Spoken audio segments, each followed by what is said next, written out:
আচ্ছা, কথায় কি বা আসে যায়? কথায় অনেক কিছুই আসে যায়। কথা বাঁচতে শেখায়, কথা মৃত্যুর মুখোমুখি দাঁড়াতে শেখায়, কথা উঠে দাঁড়াতে শেখায়, আবার মাটির সাথে মিশে যেতেও শেখায়। কথা হাসতে শেখায়, কথা কাঁদতে শেখায়, কথা উঠতে শেখায়, আবার ঝরা পালকের মতন পড়ে যে। সর্বোপরি কথাই শেষ কথা, আর সব নগণ্য। কথাই জীবন, আর কথাই মনন। তাই জন্যই তো আমার এই হাসাস সিরিজের স্পেশাল পর্বগুলো, কারণ মনের কথাগুলো জানা খুব প্রয়োজন, প্রকাশ করাটাও খুব প্রয়োজন। এমনভাবেই বহু মানুষ নিজেদের মনের কথা মনের মধ্যে রেখে গুমড়ে গুমড়ে কোথাও যেন রোজ তাদের মৃত্যু হচ্ছে, যাতে সেগুলো আর না হয়। আমরা সকলে যাতে আমাদের মনের কথা সাহসের সাথে স্বতঃস্ফূর্তভাবে খুলে বলতে পারি। আজ কথা বলবো এমনই এক সাহসী মায়ের সাথে, গল্প শুনবো তার জীবনের, তার লড়াইয়ের। আসলে কষ্ট সকলের জীবনেই আছে, আর লড়াই সে তো জীবনের আরেক নাম। তাহলে চলুন আলাপ করে নি রত্না দেবীর সাথে। ওনার জীবনের কথা শুনবো, ওনার একমাত্র সন্তান দেবাঙ্গনা, যে বিশেষভাবে সক্ষম একটি বাচ্চা, তাকে নিয়ে রত্নাদেবীর পথ চলার কথাই আজ আপনাদের শোনাব। স্বাগত রত্নাদি, আপনাকে আমার নৈহাটি টু ক্যালিফোর্নিয়া চ্যানেলে আপনার মূল্যবান সময় থেকে কিছুটা সময় আমার সাথে শেয়ার করার জন্য। আর আজকে গল্প শুনবো আপনার জীবনের, আপনার একমাত্র সন্তান দেবাঙ্গনাকে নিয়ে আপনার পথ চলা। দেবাঙ্গনা একজন বিশেষভাবে সক্ষম বাচ্চা, সকলকে বলে রাখি। তো আজকে সেই কথাই শুনবো রত্না দেবীর মুখ থেকে। প্রথমেই যে প্রশ্নটা করব, যে প্রথম যেদিন মা হলেন, সেটা তো প্রত্যেক মানে অভিজ্ঞতাটা প্রত্যেক মায়ের কাছেই স্বপ্নের মতন। তো আপনি আপনার অভিজ্ঞতাটা, দেবাঙ্গনা যেদিন প্রথম এই পৃথিবীর আলো দেখলো, আপনাকে দেখলো, আপনি দেবাঙ্গনাকে প্রথম দেখলেন, সেই অভিজ্ঞতাটা একটু, গল্পটা যদি একটু শেয়ার করেন। আচ্ছা, এবার বলি, দেবাঙ্গনা কিন্তু অনেক লড়াই করে আমার কাছে এসেছে। এখন হয়তো আমরা দুজনে একসাথে লড়ছি, তখনও আমরা লড়েছি। কারণ আমি একটু পেছনে ফিরে যাই। 98-এ আমাদের বিয়ে হয়। 99-এ আমি প্রথম কনসিভ করি। 3 মাস পর আমার ওটা এমব্রায়োটা নষ্ট হয়ে যায় ভেতরে। আচ্ছা। জানি না কি কারণে, ডাক্তার কিছুই ধরতে পারেন। তো তারপর তো সেটা থেকে বেরিয়ে আসার খানিকটা তো একটা মানসিক অশান্তি বা মানসিক একটা কষ্ট তো বটেই। তারপর আবার 2002 সালে আবার আমি দ্বিতীয়বার কনসিভ করি। তখন 6 মাস পরে প্রিম্যাচিওর বার্থ হয় বাচ্চা। 6 দিন সে পৃথিবীর আলো দেখেছিল, তারপর সে চলে যায় আমার ছেলে। ওই ধাক্কাটা সাংঘাতিক, যেটা সময় আমার পাশে পুরোপুরি ছিলেন আমার হাজবেন্ড, নইলে হয়তো সেই ধাক্কা থেকে বেরিয়ে আসাটা আমার পক্ষে খুব কষ্ট হতো। তারপর বুঝতেই পারছো যে দুবার ওইভাবে বিফলতার মুখ দেখার পর ভয় একটা অসম্ভব রকমের ছিল, তবে জেদও একটা চেপে গিয়েছিল যে সফল আমাকে হতেই হবে। যখন তৃতীয়বার আমি কনসিভ করলাম, তখন যিনি আমার গাইনোকোলজিস্ট, তিনি দেখে বললেন যে আপনাকে একেবারে বিছানায় শুয়ে থাকতে হবে। দেবাঙ্গনা হয়েছে অক্টোবর মাসে, আমি মার্চের 3 তারিখে ডাক্তার দেখাতে গিয়েছিলাম। মার্চের 4 তারিখ থেকে আমি পুরো একদম বিছানাতে ছিলাম। শুধু টয়লেট করার জন্য আমি উঠতাম, স্নানটাও আমি বিছানায় বসে থাকতাম, মা মাথা ধুয়ে দিত। মানে ওই 8-9 মাস আমার স্নান ছাড়া, শুধু টয়লেট করার সময় আমাকে ধরে ধরে নিয়ে যাওয়া হতো, আবার আমি চলে আসতাম। মানে আমার গোটা পৃথিবীটাই তখন ছিল রেডিওতে গান শোনা এবং নাটক শোনা। আর বই পড়া। একটা খাট ছিল আমার জব, তার পাশে সমস্ত বই, রেডিও, তাস খেলতাম নিজেই একা একা কনসেন্ট্রেশন ডেভেলপ করার জন্য। ওই শুয়ে শুয়ে শোয়াটাই আমার জগৎ ছিল। তারপর আমি 17 তারিখ, 17ই নভেম্বর নার্সিংহোমে ভর্তি হলাম। ডাক্তারবাবু বললেন 18 তারিখ সে আসবে, এবং এবার সে সত্যিই আসবে, তোর কোনো চিন্তা নেই। 18 তারিখ সকাল 10টার সময় সে এলো, এবং আমার সাথে ডাক্তারবাবুর একটা আহ হয়েছিল, মানে কথা হয়েছিল যে আমাকে উনি পুরোপুরি অজ্ঞান করবেন না। আচ্ছা। ঠিক আছে, আমি ভীষণ ভয় পাই যে আমার জ্ঞান থাকবে না, তারপরে যদি কিছু ঘটে যায়। যাক, এই ভয়ের জন্য ডাক্তারবাবু মেনে নিয়েছিলেন। তো আমাকে ওই লাম্বারে ইনজেক্ট করে, লোকাল অ্যানাস্থেসিয়া করে, আমি দেখতে পাচ্ছি ছুরি কাঁচি ঝনঝন আওয়াজ, আর তখন মনে হচ্ছে যে আর তো একটু সময়, এবার আমি পারবোই। আমি আগে দুবার যেখানে হেরে গেছি, এবার আর হারবো না, সত্যিই পারবো।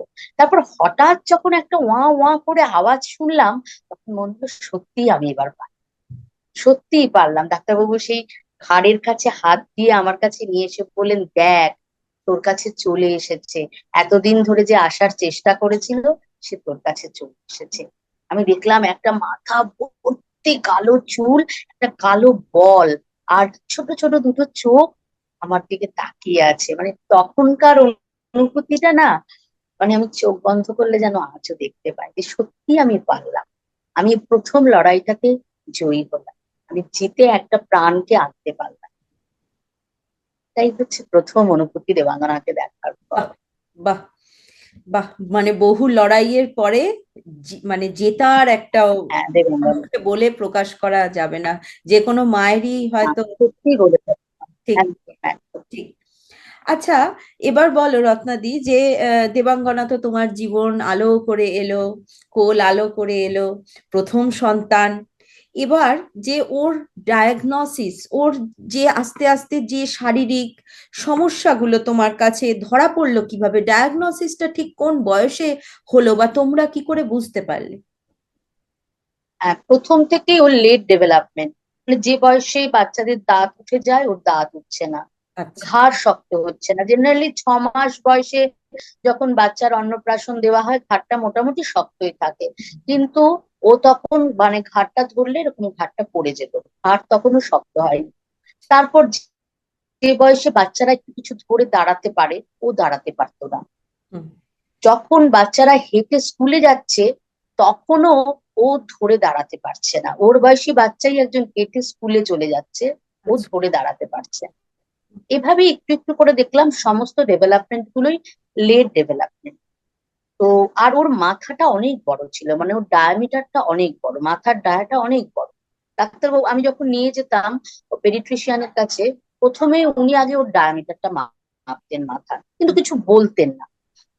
ভালো করে ওর দিকে তাকিয়ে দেখতেন, ডায়ামিটার মাপতেন। আমারও মনে হতো যে ওকে না প্রথমে দেখে কিন্তু কিছু বোঝা যায়নি, হুম। মানে ওর মধ্যে কোনো বাইরের থেকে কোনো অস্বাভাবিকতা আমরা প্রথমে বুঝিনি হুম। ওর জন্মের পর। হুম। যত এই ডেভেলপমেন্ট গুলো লেট হতে থাকলো, তখন আমরা অন্য একজন পেডিট্রিশিয়ানকে দেখালাম। তো উনি ওকে দূরে বসিয়ে রেখে বেশ কিছুক্ষণ দেখে বললেন যে মনে হচ্ছে ও একটু অন্যরকম। এবং ক্রমশ এটা বাড়তে থাকলো, ওর এই অন্য রকমের হওয়াটা ক্রমশ বাড়তে থাকলো। কারণ ওর যখন সবাই কথা বলছে, ও তখন একটাও কথা বলতে পারছে না, অথচ ও আকারে ইঙ্গিতে সমস্ত কিছু দেখাচ্ছে, বোঝাচ্ছে। হুম। হুম। এবং বললে হয়তো বিশ্বাস করবে না, বিশ্বাস করাটা কষ্ট। আমি ছোটবেলা থেকে ওকে ভীষণ কবিতা শোনাতাম, একদম মানে ওর জন্মের পর থেকে। কারণ আমি ভালোবাসি, আমি নিচেও কবিতা বলি, ভালোবাসি। ওকে যখন আমি কোলে করে ঘুরে ঘুরে কবিতা বলতাম, ও ওটা বীরপুরুষটা ওর এক্সপ্রেশন দিয়ে বলতো, কিন্তু মুখে কোনো ভাষা নেই। এরম করে গোটা বীরপুরুষটাও এক্সপ্রেশন দিয়ে বলতো। এই করেই আস্তে আস্তে আমাদের মনে হতে থাকলো যে ও হয়তো আর সবার মতো হবে না। মেনে নেওয়াটা তো কষ্ট। এত কিছু বোঝার পরেও একটা নর্মাল স্কুলে ওকে নিয়ে গেলাম, তখন ওর 3 বছর বয়স। এবং তার আগেই হলো হঠাৎ করে একদিন একটা বৃষ্টি হলো, সেই বৃষ্টিটাও দাঁড়িয়ে দাঁড়িয়ে দেখছিল। দেখতে দেখতে হঠাৎ কি একটা হলো, পুরো কেঁপে উঠলো, কেঁপে উঠে চিৎকার শুরু করলো। এবং সেটাই ওর শুরু একটা ট্রমা টাইপের হলো বৃষ্টিটা দেখে, অথচ কিন্তু ও খুব আনন্দ করে বৃষ্টিটা দেখছিল। হুম। তারপর ধীরে ধীরে ও একটা কাক ডাকলেও চিৎকার করে উঠতো। বাজ পড়লে এমন চিৎকার করতো, কেউ ওকে সামলাতে পারতো না। আমি একটা স্কুলে শিক্ষকতা করি, মানে আমার স্কুলটা বাড়ির থেকে খুব একটা দূরে নয়। এমনও দিন গেছে যে আমি স্কুলে বায়োলজি প্র্যাকটিক্যাল ক্লাসে ছেলেদের প্র্যাকটিক্যাল দেখাচ্ছি, আমার বাড়ি থেকে ফোন আসলো যে ওকে কিছুতেই সামলানো যাচ্ছে না, কারণ আহ, হচ্ছে বিদ্যুৎ চমকাচ্ছে আর মেঘ ডাকছে। আমি ওই অবস্থায় ক্লাসে স্টুডেন্টদের ফেলে রেখে আমি হেড স্যারকে বলে আমি বাড়ি চলে এসে ওকে শান্ত করে ওকে ঘুম পাড়িয়ে তারপরে আবার আমি স্কুলে গেছি। হুম। এইভাবে যখন চলতে শুরু করলো, তখন আমরা একজন নিউরোসাইকিয়াট্রিস্টকে দেখালাম। দেখি ও ডায়াগনোসিসটা হলো, ধরা পড়লো যে ইন্টেলেকচুয়াল ডিসেবিলিটি উইথ এডিএইচডি। এডিএইচডিটা ওর ভয়ঙ্কর রকমের ছিল, মারাত্মক রকমের। তারপর এই মেডিকেশন শুরু হলো। আর যথারীতি নর্মাল স্কুলে ওকে রাখলো না। ওকে বললো যে এই বাচ্চাকে আমরা রাখতে পারবো না, কারণ ও টিচারের টেবিলের ওপর উঠে বসে পড়ছে, চিৎকার করছে, ওই টিচারকে অন্য কারোর সাথে কথা বলতে দেবে না, ওর দিকেই অ্যাটেনশনটা দিতে হবে। স্বাভাবিক নর্মাল স্কুলগুলো তো রাখতে চায় না, যদিও নিয়ম আছে যে এদের রাখতেই হবে। রাখলো না। এখন তাদের এগেনস্টে তো আমি কিভাবে হুম। যাব? হুম। যেতেও পারিনি তখন। আমি বুঝলাম যে এটা আমার পেট, আমাকেই মানতে হবে।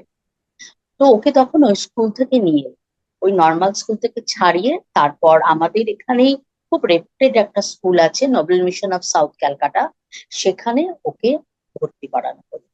এবার এই তিনটে জিনিস একসাথে চললো, এক মেডিকেশন, এক এই নোবেল টিমের অমানসিক পরিশ্রম, এক আমাদের মা বাবার পরিশ্রম। এই যে ট্রাইপডটা, এই ট্রাইপডটাই ওকে আস্তে আস্তে আস্তে আস্তে এগিয়ে নিয়ে যেতে সাহায্য।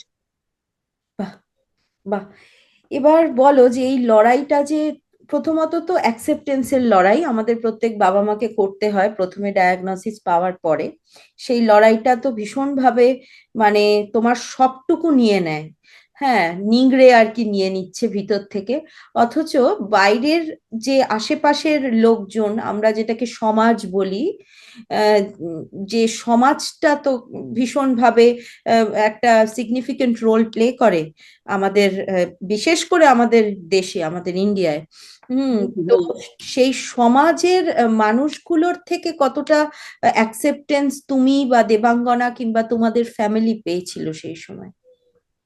হ্যাঁ, একদম প্রথমে যখন আমরা বুঝতে পারলাম যে ও একটু অন্যরকম, তখন তো প্রথম কথা নিজেরও মেনে নিতে খুব কষ্ট হয়েছিল। কারণ একজন মা তো অনেক স্বপ্ন নিয়ে থাকে, যেগুলো নিজের পূরণ হয় না, সেই স্বপ্নগুলো ছেলে মেয়ের মাধ্যমে পূরণ করার চেষ্টা করে। তো আমি পড়াশোনা করতে ছোটবেলা থেকে বরাবরই ভালোবাসতাম। তো ও জন্মানোর আগেই অনেক ইংরেজি বই কিনে রেখেছিলাম, অনেক জেনারেল নলেজের বই কিনে রেখেছিলাম, কবিতার বই কিনে রেখেছিলাম, যে মেয়েকে ওগুলো পড়াবো। পরে যখন দেখলাম যে না, এভাবে তো ওকে বড় করতে পারবো না, আর অহেতুক নিজের উপর স্ট্রেস নিলে কি হবে, ওকে আমি ফোকাস করতে পারবো না, ফোকাসটা সরে যাবে আমার। বলে রাখি, এর পরেও আমি একবার কনসিভ করেছিলাম, কিন্তু আমার হাজবেন্ড বললেন যে আবার যদি আমরা একটা ইস্যু নিই তাহলে হয়তো ওকে নেগলেক্ট করা হবে, সেটা আমি কিছুতেই করতে দিতে পারবো না। আচ্ছা। কাজেই আমরা সেটাকে আমরা আর আসতে দিলাম। আচ্ছা। কারণ পুরো ফোকাসটাই ওর ওপর যাতে হয়, সেটাই আমার হাজবেন্ড প্রথম থেকে চেয়েছিলেন। সত্যি কথা বলতে কি, অ্যাকসেপ্টেন্সটা আমার হাজবেন্ড প্রথমে করেছে, আমি মানতে পারি। আমার নিজের সাথে অনেক লড়াই গেছে, কেন এরকম হলো, কি কারণ।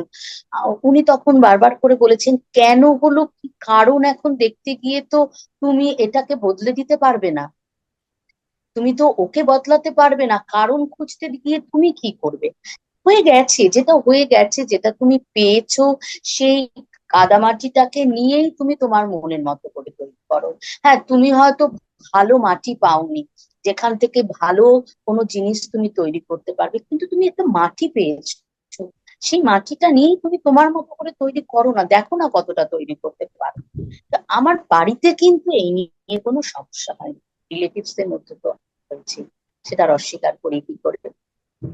পরে আমার হাজবেন্ড যেটা বললেন যে দেখো আমরা প্রথমেই যেটা করব, প্রথমেই আমরা বলে দেব সমাজকে যে ও কিন্তু ডিফারেন্ট, সবার মতো নয়, ওর অনেক কিছু অসুবিধে আছে, তোমরা যদি ওকে মেনে নিতে পারো ভালো, নইলে আমাদের কোনো অসুবিধে নেই। আস্তে আস্তে না হয়তো আমাদের বন্ধু পরিজনের ক্ষেত্রটা ছোট হবে, তাতে অসুবিধে কি আছে, কিন্তু আমরা আমাদের মতো করে আনন্দ করে ওকে নিয়ে বাঁচবো। তাই আমরা কিন্তু প্রথমেই আমাদের চারধারে সবাইকে এটা বলে দিয়েছি, কোনোদিনও লুকোইনি আমরা এটা। তার ফলে আমাদের এটা সুবিধে হয়েছে যে সবাই জেনে গেছে যে ও একটু সবার থেকে আটকে, একটু অন্যরকম। এখন যেটা হয়েছে, এখন ও নিউরোটিপিক্যালদের সাথে কবিতা করছে, নিউরোটিপিক্যালদের সাথে গান করছে, একসাথে নাটক করছে, আমরা 10-12 জনের একটা টিম মিলে বেড়াতে যাচ্ছি, একসাথে নেমন্তন্ন বাড়িতে যাচ্ছে, সবার মাঝখানেই ও আছে। হ্যাঁ, তার মধ্যে কি প্রশ্ন হয় না, আহা উহু, সিম্প্যাথি তো আছেই, সিম্প্যাথি গুলোকে আমরা একদম পাত্তা দিই না। তুমি যদি এমপ্যাথেটিক হও, ঠিক আছে, আমাদের পাশে তুমি থাকবে, অবশ্যই। সিম্প্যাথেটিক হলে তো তোমাকে আমাদের বর্জন করে দিতে হবে, নেব না তোমাকে আমরা। ওইটার তার জন্য যদি তোমার কিছু মনে হয় হবে, কিন্তু আমাদের তো হেসে খেলে বাঁচতে হবে, আমাদের তো চোখের জল ফেলে আমরা বাঁচতে পারবো না। লড়াই করতে যখন নেমে, সব জেনে বুঝেই তো লড়াই করতে নেমেছি, অসুবিধে কোথায়? একদম। ব্যাস চলছে। বাহ। আমরা যারা দেবাঙ্গনাকে চিনি, অল্প বিস্তর চিনি, দেখেছি, তারা দেখেছি যে ওর সাবলীল অভিনয় ইউনিফাইড থিয়েটার গ্রুপে একাধারে যেমন অভিনয় করছে, তেমনি আবৃত্তিতে ও কতটা সুন্দরভাবে আবৃত্তি করছে। আমি তো আগের দিনই তোমায় বললাম যে আমি ওর আবৃত্তির প্রেমে পড়ে গেছি। আচ্ছা, তো এত সেন্সিবল একটি মানুষ, সে নিজের এই যুদ্ধটাকে, লড়াইটাকে কিভাবে দেবাঙ্গনা দেখে?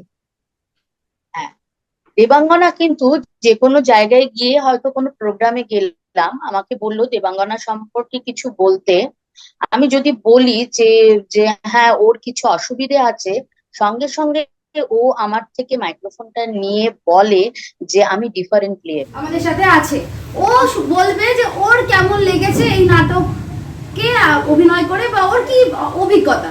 এক কথা, দেবাঙ্গনা বলো। বলো। উপস্থিত সবাইকে আমার শ্রদ্ধা। আমার নাম দেবাঙ্গনা দাশগুপ্তা। আমি নবীন ও সরকারকাতায় পড়ি। ডাক্তারবাবু বলেছে আমার ADHD আছে, কিন্তু আমি যখন নাটকে আসি আমার সব রাগ চলে যায়। নকুরদি আমাকে ইউনিফর্ম থিয়েটারে শেখায়, এগিয়ে আসতে খুব মজা পেয়েছি। আমার বক্তব্য শেষ করছি রবীন্দ্রনাথ ঠাকুরের লেখা একটি কবিতা। আমি মিটাবো না কিছু দাঁড়াবো না রে, আমি দেখাতে চাই সবার তলে সবার সাথে একসাথে। সকালবেলার আলোর মাঝে মনের যেন হয়ে যাচ্ছে, আলো যেন বসিতে পারে মনের মধ্যে একেবারে। ভিক্ষাবো না, ভিক্ষাবো না হারাবো না রে। নমস্কার। বলে যে আমার ইন্টেলেকচুয়াল ডিসেবিলিটি আছে, আমার ADHD আছে, কারণ এগুলো ওকে বলা হয়েছে যে দেখো তোমার এই সমস্যা আছে, আমাদের যেমন রোগ হলে আমরা ওষুধ খাই, আবার ওষুধ খেলে সেই রোগটা আমাদের কন্ট্রোলের মধ্যে থাকে, তেমনি তোমারও এটা অসুবিধে, তুমি তার জন্যই মেডিসিন নাও, তোমার এটা কন্ট্রোলে থাকবে। তুমি যদি মেডিসিন না খাও তাহলে তোমার আরো কষ্ট হবে, তোমার বুকের মধ্যে কষ্ট হবে, তোমার আরো টেনশন বাড়বে, তুমি আরো রেস্টলেস হয়ে পড়বে। কাজে তুমি যাতে সেটা না হোক তাই তুমি মেডিসিন নাও।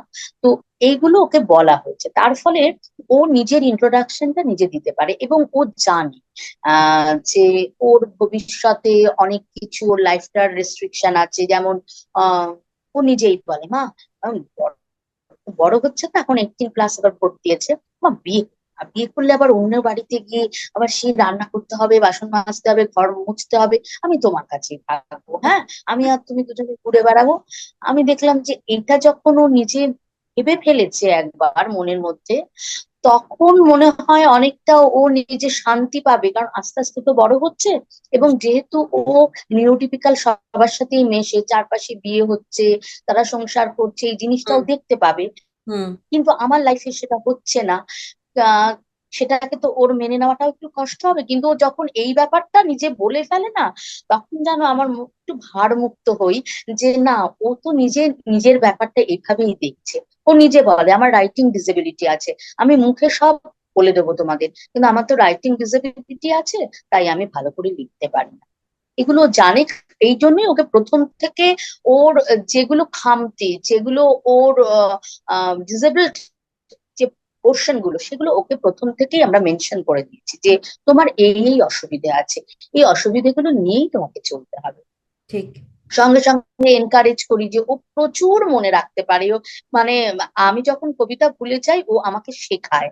আমি তখন আর কি, আমি মেয়ে হয়ে যাই, ও মা হয়ে যায়। এটা আবার বলে, মা এখন তুমি মেয়ে আমি মা, কারণ তোমাকে আমি শেখাচ্ছি। যে হিন্দি নাটক করছি আমরা ইউনিফাইড থিয়েটারে, সেই হিন্দি নাটকের ডায়ালগ আমি মুখস্থ করতে পারছি না, ও আমাকে ডায়ালগ গুলো মুখস্থ করিয়ে করিয়ে দিচ্ছে, কারণ এই দিকটা ওর ভীষণ স্ট্রং। কাজে এটাও জানি যে এই বলার দিকটা, মেমোরাইজেশনটাও ভীষণ স্ট্রং, কিন্তু রাইটিং ডিসেবিলিটি আছে, ও লিখতে পারে না, সেটাও ও জানে। কাজে মানে ওর কষ্টটা ঠিক মানে আমরা বুঝতে পারি না, তবে একটু তো কষ্ট আছেই না, কারণ এখনো তো আমাদের সমাজে সবাই যে ওকে গ্ল্যাডলি অ্যাকসেপ্ট করছে না। ও হয়তো কাউকে গিয়ে আহ জড়িয়ে ধরতে গেল, সে তো এরকম বাঁকা চোখে তাকিয়ে সরে এলো, হুম, তখন তোর একটু কষ্ট লাগে। বুঝি, তখন আমি বোঝাই যে মা, উনি হয়তো পছন্দ করছেন না তোমাকে, যে পছন্দ করছে চলো আমরা তার সাথে যাই, তার সাথে কথা বলি। আহ কষ্ট তো একটা আছে। আচ্ছা একেবারে কষ্ট নেই সেটাই বা বলবো না। ঠিক আসলে কষ্ট সকলের জীবনেই কিন্তু আছে। আর আমাদের সকলের মধ্যে কিন্তু অনেক না পারা আছে, পাড়ার মধ্যেও কিন্তু অনেক না নিশ্চয়ই। পারা আছে। কিন্তু দেবাঙ্গনার যেটা সব থেকে বেশি আমার ভালো লাগলো শুনে, যে ওর এই উদার মানসিকতা, যেটাতে ও নিজের হ্যাঁ। ফ্লস গুলোকে অ্যাকসেপ্ট করেছে। আমরা বেশিরভাগ মানুষ কিন্তু নিজের ভুলটাকে ওভারলুক করে গিয়ে অন্যের ভুলটাকে খুব রং চড়িয়ে দেখতে ভালোবাসি। কিন্তু হুম। আমাদের মতন এই সন্তানগুলো যারা নিউরোটিপিক্যাল নয়, কিন্তু তাও তাদের মধ্যে যে এই গভীর এই যে আহ, বোঝাপড়াটা নিজেদের সাথে, যে আমি এটা পারি, এটা আমি পারি না, যেটা পারি না সেটার উপর আমি কাজ করতে রাজি আছি। সমাজের প্রত্যেকটা মানুষই যদি এমন হতো, তাহলে সমাজটা কিন্তু সত্যি আরো বেশি সুন্দর হতো। সমাজটা সুন্দর হয়ে যেত, ঠিক, সুন্দর, অনেক ভালো হয়ে যেত, অনেক ভালো হয়ে যেত তাহলে। একদম ঠিক, এটা খুব আর ওরা তো বড় নিষ্পাপ না, ওদের মনে তো কোনো রাগ হিংসা দেশ কিচ্ছু নেই না। ওরা একদমই তো নিষ্পাপ শিশু, ওদের এই শৈশবটাই তো যাবে না, না ওদের বয়সটা বাড়বে ঠিকই, কিন্তু শৈশবই থেকে যাবে ওরা। ঠিক ঠিক। এবার বলো যে ওর যে এই নাটকের প্রতি যে ইন্টারেস্ট, এই যে আবৃত্তির প্রতি ইন্টারেস্ট, পুরো অনুপ্রেরণাটাই কি মায়ের থেকে? হ্যাঁ, অনুপ্রেরণাটা মায়ের থেকে।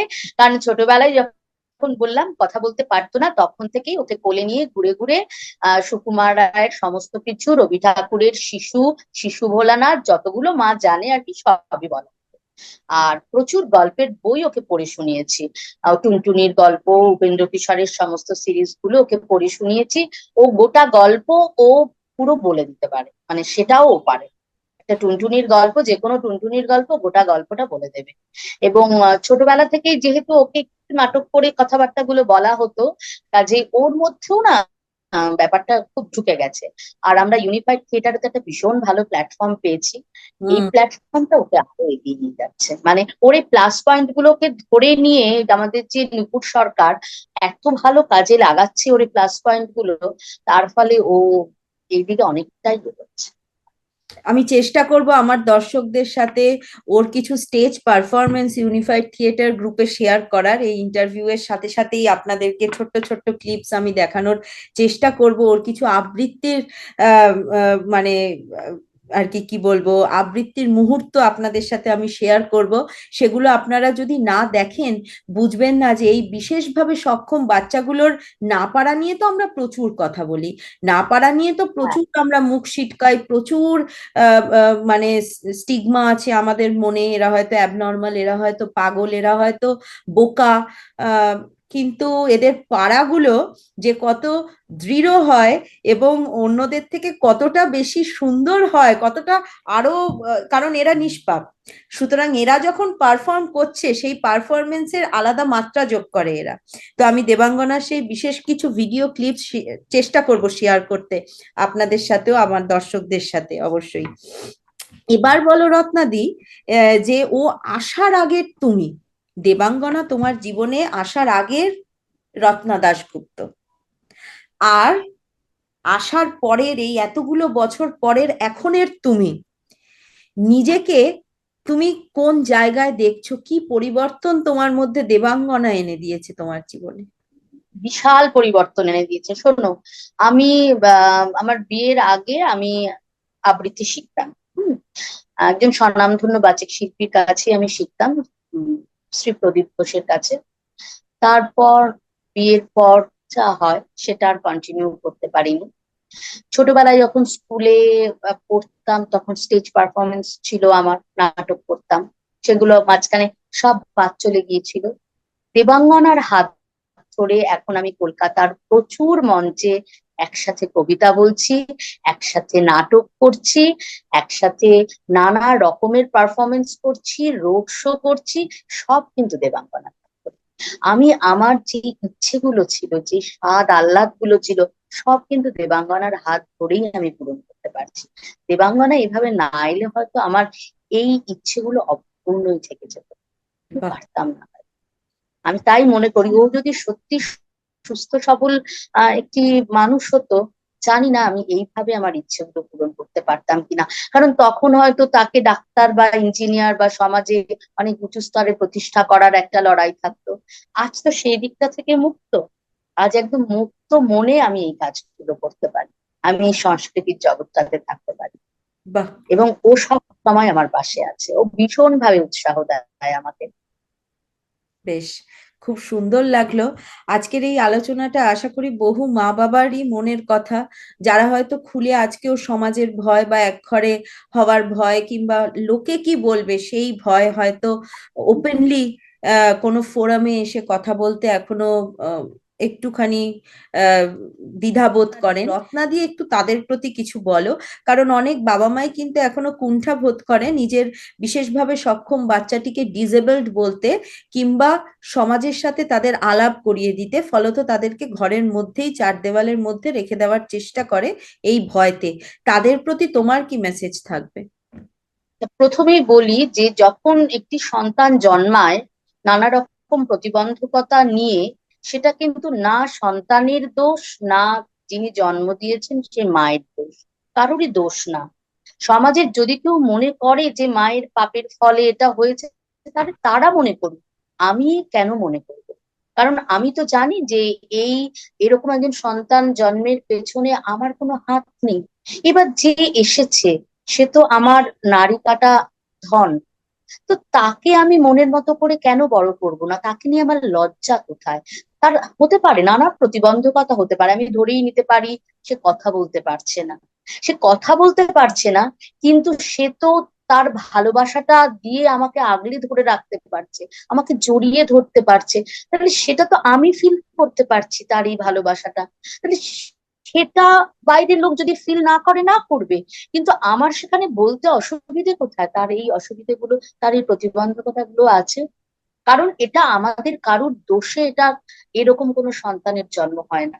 প্রথমেই মা বাবাদের আগে মাথায় এটা রাখতে হবে। এর জন্য আমরা কিন্তু কেউ দায়ী নই। তাহলে আমাদের যখন কোনো দায়ভার নেই, তাহলে সমাজের কাছে আমরা কেন দায়ী হব? সমাজ আমাদের যদি আঙুল তোলে তুলবে, আমরা সোজা আমাদের সন্তানের পরিচয় আমরা দেব, আমরা সবার সামনে বলে দেব যে আমার বাচ্চার এই অসুবিধে আছে। হ্যাঁ, তোমাদের যদি তাতে কোনো আপত্তি থাকে, ঠিক আছে, তোমরা দূরে থাকো। সবার কিন্তু আপত্তি নেই। আজ সমাজ অনেক এগিয়ে এসেছে, অনেক। আজ 10 বছর আগেও যা সমাজ ছিল, 10 বছরের পর কিন্তু এখন সমাজের অনেক পরিবর্তন হয়েছে। সমাজ অনেক বুঝতে শিখেছে, অনেক বুঝতে শিখেছে। কাজেই কেন আমরা সেই বাচ্চাটাকে কষ্ট দেব ঘরের মধ্যে তাকে লুকিয়ে রেখে? তো তারও তো ইচ্ছে করে বাইরের আলো দেখার, তারও তো ইচ্ছে করে আর 10 জনের মধ্যে থাকার। আপনি নিয়ে আসুন না, এই 10 জনের মধ্যেই তাকে নিয়ে আসুন।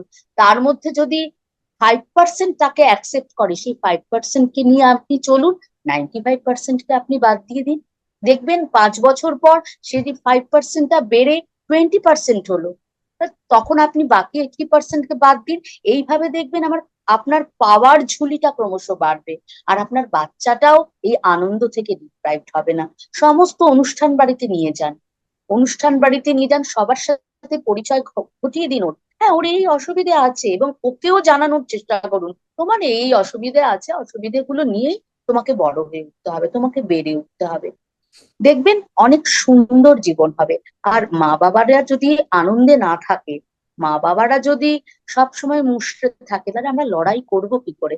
আমাদের তো আগে বাঁচতে হবে, সবার আগে আমাদের বাঁচতে হবে, আমাদের আনন্দে থাকতে হবে, তবেই তো আমরা আগামীতে লড়াইয়ের সুযোগ পাবো, তাই না? আর আমাদের কষ্টটা কিন্তু ওরা সবচেয়ে বেশি বোঝে। মায়ের চোখের জল কিন্তু এই ধরনের বাচ্চারা সহ্য করতে পারে না, একদমই না। একদম। কাজে একদম মন খারাপ না, আনন্দে থাকুন, যা পেয়েছেন সেটা নিয়েই আনন্দে থাকুন, তাকে একটু একটু করে তৈরি করে নেওয়ার চেষ্টা করুন, যতটুকু তৈরি করা যায়। ঠিক। এবং আমি আরো বলবো, এই ধরনের মা বাবাদের মধ্যে একটা অলিখিত প্রতিযোগিতা চলে। ওর বাচ্চা এটা পারলো, আমার বাচ্চা পারছে না, কেন পারছে না, ভীষণ উদ্বিগ্ন। আপনার বাচ্চা হয়তো অন্য কোনো জিনিস ভালো পারছে, যেটা আমার বাচ্চা পারছে না। পারুক না, ওরা যে যেভাবে আনন্দ করে বাঁচে, ওদের আনন্দ করে বাঁচতে দিন। আমরা মায়েরা যেন নিজেরা প্রতিযোগিতা করে ওদের জীবনটাকে না শেষ করে দিই। আর আমাদের তো সবাইকে মিলে একসাথে বাঁচতে হবে না? আমাদের কমিউনিটিতে তো নিজেদের মধ্যে বিভেদ সৃষ্টি করে কোনো লাভ নেই। আমাদের একটাই কথা বলতে হবে, আয় আরো বেঁধে বেঁধে থাক, নইলে আমরা চলবো কি করে, তাই না? ঠিক, একদম ঠিক। এবার রত্নাদি, আমার সেশনটায় তো আমরা সকলে সমৃদ্ধ হলাম তোমার এই আহ, প্রাণবন্ত কথা শুনে, তোমার এই জীবন বোধ, জীবনের লড়াইয়ের গল্পটা শুনে। আশা করি আরো যারা আমার এই সেশনটি এখন দেখবেন তারাও অনুপ্রাণিত হবেন।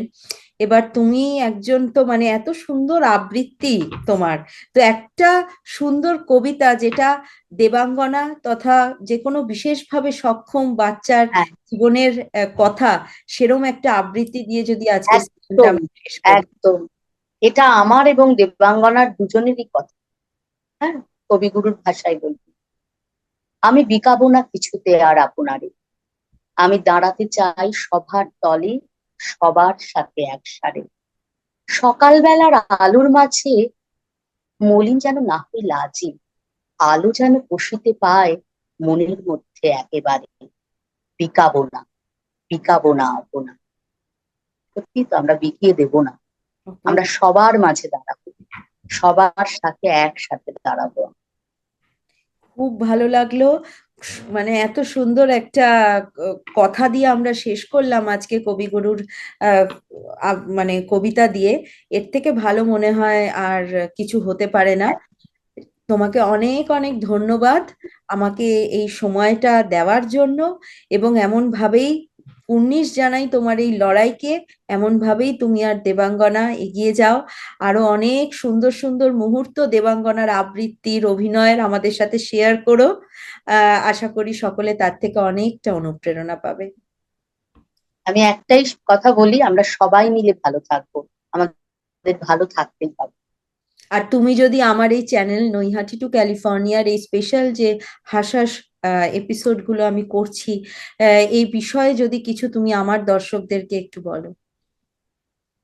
আমি কয়েকটা এপিসোড দেখেছি, এবং সত্যি আহ, সবাই তো আমরা একসাথে বসে আলাপ আলোচনা করতে পারি না, কিন্তু এই সেশন গুলো কোথায় যেন মানুষের মনে নাড়া লাগিয়ে দেয়। আমি ঠিক এর আগের একটা সেশন দেখেছি ট্রান্সজেন্ডারকে নিয়ে। আহ এই ডিসেবিলিটি এবং এই ট্রান্সজেন্ডার, এই দুটো ইস্যু কিন্তু সাংঘাতিক রকমের ইস্যু, যেটা নিয়ে প্রতিনিয়ত লড়াই চলছে, বিশেষ করে আমাদের মতো দেশগুলোতে। হুম। আজ ভীষণ ভালো উদ্যোগ এটা, আর এই উদ্যোগে আশা করি সবাই উপকৃত হবে। ঠিক। আর আমি সবকটা সেশন ধীরে ধীরে দেখছি, আমার খুব ভালো লাগছে। সবাই দেখুক, সবাই মিলে আমরা একটা জায়গায় এসে দাঁড়াই, সবাই মিলে ওদের আমরা গ্রহণ করি, সেখানেই আমাদের সবচেয়ে বড় জয়। ধন্যবাদ, ধন্যবাদ রত্নাদি।